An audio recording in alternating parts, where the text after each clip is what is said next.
శ్రీకాకుళం జిల్లా పొందూరులో ఖాదీకి geographical indication tag అధికారికంగా మంజూరైనట్లు కింజరపు రామ్మోహన్ నాయుడు చెప్పారు.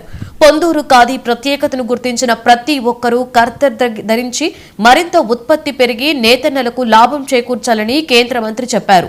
తరతరాలుగా ఖద్దర్ నాణ్యతను నిలబెట్టిన నేతన్నలు రామ్మోహన్ నాయుడు అభినందించారు. పొందూరు ఖాదీని ప్రోత్సహిద్దాం, రాబోయే తరాలకు మన వారసత్వంగా అందించేలా చర్యలు తీసుకోవాలని కేంద్ర మంత్రి కింజరపు రామ్మోహన్ నాయుడు చెప్పారు. అందరికీ నమస్కారం. శ్రీకాకుళం జిల్లా అంటే ముందుగా గుర్తు వచ్చేది ప్రతిష్టాత్మకమైన పొందూరు ఖాదీ. సాధారణంగా నేసే ఖాదీ వస్త్రాలకు భిన్నంగా ఒక వినూత్న పద్ధతిలో ఎంతో సున్నితంగా తయారయ్యే ఈ పొందూరు ఖాదీని దేశంలో కల్లా మేటీ ఖాదీగా అభివర్ణిస్తారు. మహాత్ముడు మెచ్చిన మన పొందూరు ఖాదీ స్వాతంత్ర ఉద్యమంలో కూడా ఎంతో కీలక పాత్ర పోషించింది. అంతటి ఘన చరిత్ర ఉన్న ఎంతో ఇబ్బంది పడుతున్న ఈ పొందూరు ఖాదీని అభివృద్ధి చేసేందుకు నేను పార్లమెంటు సభ్యుడిగా ఎన్నికైనప్పటి నుంచి ఏదో ఒక కృషి చేస్తూనే వచ్చాను. అందుకు అనుగుణంగా ఏదైనా ప్రాంతానికి ప్రత్యేకంగా నిలిచే ఉత్పత్తులకు ఇచ్చే జిఐ ట్యాగ్ను మన పొందూరు ఖాదీకి కూడా అవసరమని గత 4 సంవత్సరాలుగా పొందూరు ఖాదీకి జిఐ ట్యాగ్ కోసం ప్రత్యేకంగా కృషి చేస్తూ వచ్చాను.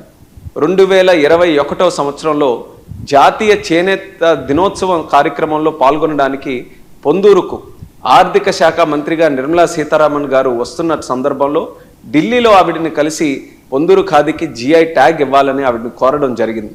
ఈ జిఐ ట్యాగ్ ద్వారా నకిలీలను గుర్తించి ప్రాంతీయ ఉత్పత్తులకు చేనేత కార్మికులకు రక్షణ కల్పించి మెరుగైన మార్కెట్ సహకారం అందించే అవకాశం ఉంటుంది. అక్కడితో ఆగకుండా అవకాశం దొరికినప్పుడల్లా పార్లమెంట్లో కూడా పొందూరు ఖాదీ గురించి అభివృద్ధి గురించి కూడా నేను చెప్పాను.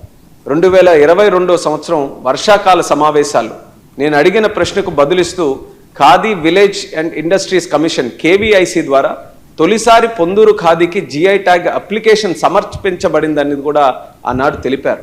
అదే సంవత్సరం శీతాకాల సమావేశాల్లో కూడా రూల్ 377 ద్వారా అవకాశం వచ్చినప్పుడు పొందూరు ఖాదీని అభివృద్ధి చేయాలని పార్లమెంటు వేదికగా కోరాను. ఇలా గత 4 సంవత్సరాల ప్రయాణంలో అనేక సమావేశాల్లో పాల్గొని అధికారులకు రిప్రజెంటేషన్ సమర్పించి అవకాశం వచ్చినప్పుడల్లా ఫాలోఅప్స్ చేసుకొని పొందూరు ఖాదీకి జిఐ ట్యాగ్ కోసం ఎంతో కృషి చేశాను.